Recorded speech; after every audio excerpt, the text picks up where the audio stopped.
Assalamualaikum warahmatullahi wabarakatuh. Bagaimana keadaan kalian? Semoga kita semua diberikan kesehatan oleh Allah Subhanahu wa Ta'ala, sehingga kita bisa belajar dengan sebaik-baiknya. Alhamdulillah, kita sudah masuk ke materi bab 2, yaitu tentang eksposisi. Apakah eksposisi itu?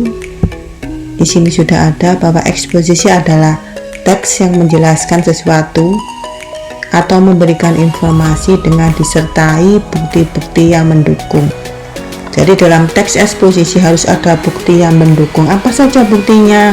Di sini sudah ada. Kita bisa menggunakan salah satu dari ini, dan masih banyak lagi yang lainnya untuk bukti-bukti teks eksposisi. Teks eksposisi memiliki beberapa ciri. Kalau kita lihat di sini, yang pertama bertujuan menjelaskan secara objektif apa adanya sesuai dengan fakta. Yang kedua, gaya penulisan informatif, memberikan informasi sejelas-jelasnya. Yang ketiga, teks memuat fakta, bisa berupa bukti-bukti yang mendukung yang tadi sudah kita sebutkan di bagian awal tadi. Kemudian untuk penutupnya teks eksposisi nanti berupa penegasan ulang. Penegasan ulang di sini adalah mengulang lagi apa yang sudah dijelaskan di bagian awal. Saya akan menjelaskan tentang bukti-bukti yang mendukung tadi. Salah satunya bisa berupa tabel, grafik, diagram, dan bagan. Apakah tabel itu? Di sini sudah ada bahwa tabel adalah daftar informasi dari sejumlah data, biasanya berupa kata atau bilangan yang tersusun secara bersistem urut ke bawah dalam lajur dan deret tertentu. Seperti apa tabel? Ini ada contohnya. Berikutnya, apakah grafik itu? Grafik adalah gambaran pasang surut suatu keadaan yang dilukiskan dengan garis atau gambar. Ini adalah contoh grafik pertumbuhan jumlah peserta senam pernafasan. Apakah diagram itu? Diagram adalah gambaran untuk memperlihatkan atau menerangkan sesuatu. Kalau kita lihat bahwa bentuk diagram ada dua macam. Yang pertama berupa lingkaran, bisa juga berupa batang. Ini contoh yang berupa lingkaran, bentuknya bulat seperti ini. Contoh diagram lingkaran juga. Ini menyadari kalau salah ketik atau tipu. Alasan gue gak masang foto profil muka sendiri. Kita lihat bagian merah ini suatu hari nanti akan jadi bahan bulian teman-teman. Lanjut, ini contoh diagram batang. Jadi tetap bagian vertikal, kemudian ini bagian horizontal. Bagian vertikal berarti ini ada makanan enak, kemudian enak sekali. Ya, makanan paling enak di mata mahasiswa ya. Ini contoh diagram bagan. Gawe tugas kelompokan, ini contoh ya. Niat orang ngerti materi ini. Niat tapi orang ngerti ada yang ngerti materi ini. Kalau orang ngerti materi ini, orang garap. Sekarang kita membahas tentang jenis-jenis teks eksposisi. Ada berapa jenis? Kita lihat di sini ada 6 jenis. Yang pertama, eksposisi definisi. Yang kedua, eksposisi identifikasi. Yang ketiga, eksposisi perbandingan atau pertentangan. Yang keempat, eksposisi ilustrasi. 5, eksposisi klasifikasi. Yang keenam, eksposisi analisis. Analisis terbagi menjadi dua, ada analisis kausal dan yang kedua adalah analisis proses. Nanti akan kita pelajari satu persatu. Eksposisi definisi, apakah itu? Nah, rumusan tentang ruang lingkup dan ciri-ciri suatu konsep yang menjadi pokok pembicaraan. Penandanya untuk eksposisi menjelaskan, definisi berarti pengertian. Krisis ekonomi adalah salah satu penanda eksposisi. Definisi ada kata adalah, ialah, yaitu, merupakan, seperti bab 1 yang kita pelajari kemarin. Krisis ekonomi adalah istilah yang digunakan di bidang ekonomi dan mengacu pada perubahan drastis pada perekonomian. Perubahan secara cepat mengarah pada turunnya nilai tukar mata uang dan harga kebutuhan pokok yang semakin tinggi. Ini adalah ciri dari eksposisi definisi. Berarti kalau kalian nanti menemukan sebuah paragraf, di dalamnya nanti ada kata adalah, ialah, yaitu, merupakan, berarti itu eksposisi definisi. Tapi jangan sampai keliru ya, kemarin pelajarannya tentang eksposisi definisi berarti X sama dengan Y. Kalau X dan Y bisa dibalik dan artinya tetap sama, maka itu adalah eksposisi definisi.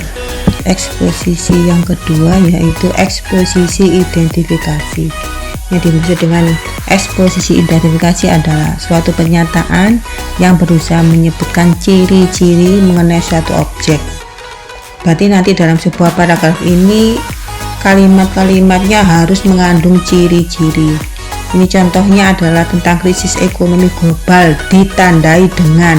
Berarti nanti kalimat berikutnya yang berwarna ini adalah ciri-cirinya apa? Yang pertama, ciri yang pertama adalah semakin mahalnya harga kebutuhan pokok. Jadi krisis ekonomi global ditandai dengan 1, ciri-cirinya semakin mahalnya harga kebutuhan pokok. 2, sektor-sektor usaha yang menyediakan kebutuhan pokok semakin tertekan. 3, petani yang menyediakan sayuran semakin sulit dalam mencari pupuk murah. Ini yang dinamakan eksposisi identifikasi. Jadi eksposisi itu menjelaskan, identifikasi adalah ciri-ciri. Jadi satu paragraf ini nanti berupa ciri-ciri dari suatu paragraf itu. Berikutnya, yang ketiga adalah eksposisi perbandingan atau pertentangan. Berarti nanti dalam paragraf ini nanti harus berisi kesamaan dan perbedaan antara dua objek atau lebih dengan mempergunakan dasar-dasar tertentu. Contohnya di sini, lingkungan dapat diartikan sebagai tempat berpijak dan tinggal. Terdapat berbagai macam lingkungan. Secara umum, lingkungan dapat dibedakan menjadi 2. Ya. Kemudian lingkungan yang pertama adalah lingkungan yang sehat. Apa lingkungan sehat? Nah ini, lingkungan sehat mempunyai udara yang bersih, air bening, tumbuhan terlihat subur, dan memiliki pengaturan ruang yang baik. Nah, lingkungan yang kedua adalah lingkungan yang tidak sehat. Lingkungan yang tidak sehat adalah lingkungan yang memiliki kondisi lingkungan yang kotor, bau, banyak debu dan asap, dan sumber air tercemar. Kalau kita lihat di sini, berarti nanti perbandingan itu berarti menunjukkan kesamaan, sedangkan pertentangan nanti menunjukkan perbedaan-perbedaannya apa. Yang keempat adalah eksposisi ilustrasi. Apakah eksposisi ilustrasi? Adalah metode mengadakan gambaran atau penjelasannya khusus dan konkret terhadap suatu prinsip yang bersifat umum. Kalau kita lihat di sini, contohnya adalah salah satu tanda global warming adalah peningkatan suhu udara di bumi. Peningkatannya bagaimana? Ini peningkatan suhu udara di bumi diibaratkan pemanasan mesin kendaraan bermotor. Berarti eksposisi ilustrasi ini semacam penandanya ada kata-kata ini, diibaratkan, laksana, kemudian umpamanya, seperti. Nah, ada kata-katanya seperti itu. Jadi di sini ada peningkatan suhu udara bumi diibaratkan pemanasan mesin kendaraan bermotor. Berarti suhu yang di bumi itu yang panas, suhu yang udara di bumi dibedakan dengan pemanasan mesin kendaraan bermotor. Dampak dari global warming dapat dirasakan dengan panasnya udara di sekitar kita. Udara yang pada awalnya biasa kini sudah melampaui batas normal. Hal itu seperti hanya mesin motor yang panas karena dikendarai secara terus-menerus. Berikutnya kelima adalah eksposisi klasifikasi. Klasifikasi berarti mengelompokkan. Kata kuncinya di sini. Apa yang dikelompokkan? Kita lihat saja di sini. Banjir dapat dikategorikan. Dikategorikan berarti di sini adalah dikelompokkan berdasarkan mekanisme terjadinya dan berdasarkan posisi dari sumber banjir terhadap daerah yang digenanginya. Berdasarkan mekanisme, banjir dapat dibedakan menjadi banjir biasa, reguler, atau banjir tidak biasa atau irregular. Yang terakhir adalah eksposisi analisis. Analisis berarti membagi-bagi suatu subjek ke dalam komponen-komponennya. Ada 2 macam, nanti ada analisis kausal sebab akibat dan analisis proses. Untuk analisis Kausal yang pertama ini adalah sebab akibat, berarti nanti kalau ada sebab kemudian akibatnya. Kalau ada sebab akibat dalam sebuah paragraf, maka itu dinamakan analisis kausal. Sedangkan analisis proses nanti adalah proses terbentuknya angin puting beliung dari apa dan seterusnya. Ini dinamakan analisis proses. Proses pembuatan sesuatu, proses terjadinya sesuatu, langkah-langkah, prosedur, itu dinamakan eksposisi analisis. Jenisnya analisis proses.